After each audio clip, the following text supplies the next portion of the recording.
بسم اللہ الرحمن الرحیم۔ السلام علیکم ناظرین، پاکستان کے اخبارات میں شائع ہونے والی اہم اور بین الاقوامی خبروں سے آگاہ کرتے ہوئے آپ کو بتائیں کہ ملک بھر میں کورونا کے وار جاری۔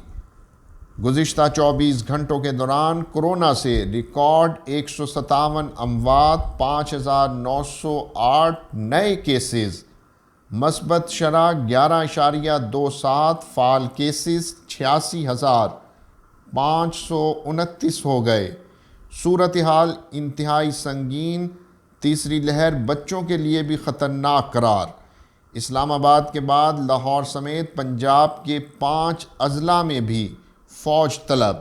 حکومت کا کہنا ہے کہ markets, shopping malls, public transport اور تعلیمی اداروں سمیت مکمل لاک ڈاؤن پر غور کیا جا رہا ہے۔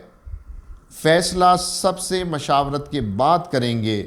سربراہ NCOC اسد عمر کا کہنا ہے کہ مریضوں کی تعداد گزشتہ جون کی نسبت 30% زیادہ ہے۔ وفاقی وزیر اطلاعات فواد چودھری نے کہا ہے کہ 79% آبادی SOPs پر عمل نہیں کر رہی۔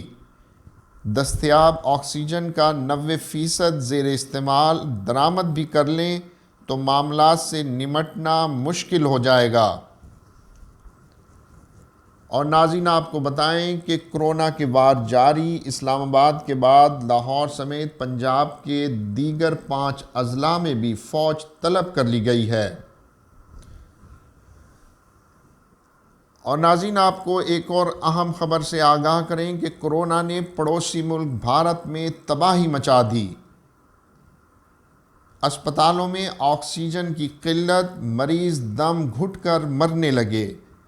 اسپتالوں میں مریضوں کا سونامی، گنجائش ختم، نئے مریضوں کو لینے سے انکار۔ بھارت میں ہفتے کے روز ایک بار پھر ریکارڈ 3,46,799 نئے کیسز سامنے آ گئے۔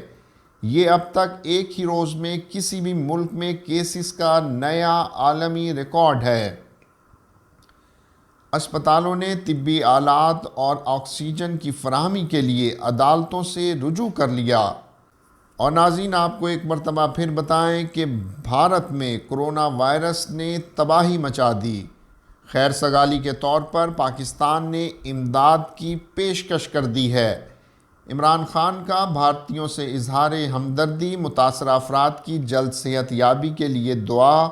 وینٹیلیٹرز، ایکس رے مشین فراہم کریں گے، بھارتی ہائی کمشنر کو بتا دیا ہے۔ اور ناظرین، آپ کو بتائیں کہ بھارت میں کورونا کے بڑھتے کیسز اور اموات کو دیکھتے ہوئے پاکستان نے انسانی ہمدردی کے مطابق بھارت کو سرکاری سطح پر تعاون کی پیشکش کر دی ہے۔ وزیر خارجہ شاہ محمود قریشی نے کہا کہ پاکستان نے بھارت کو ventilators, digital X ray machines دینے کی پیشکش کی ہے۔